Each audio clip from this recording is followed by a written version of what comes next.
All right, think about this. There are a bunch of kids that want to be pro skaters. Very noble aspiration.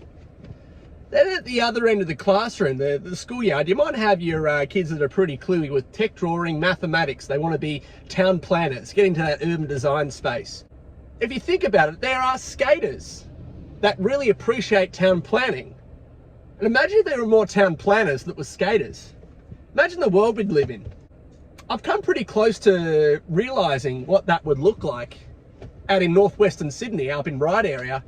Got some pretty innovative stuff going on, some beautiful town square precincts, skate park integrated with a sort of village, residential towers. It's all looking pretty good.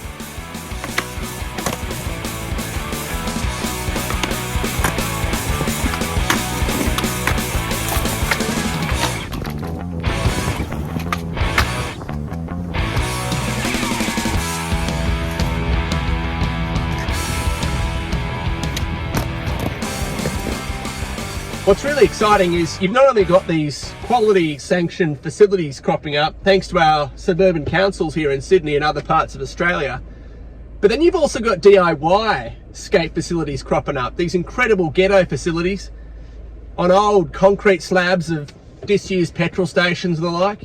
I'm inclined to think that these two things should be kept separate. Your sanctioned facilities, your skate parks, and your DIYs, your ghettos.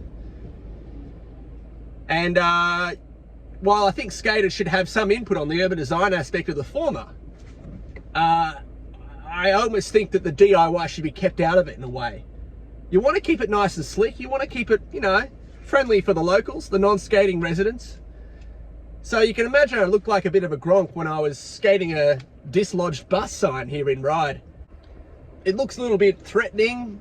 It's not ideal having a dislodged bus sign sitting there and kids on stuntwood. That, you know, there's a sanctioned facility just across the road. Here we are hippie jumping a bus sign. But the reality is some other gronks already yanked it out of the ground. Very uncivilized. But who are we to pass up a good skatable object?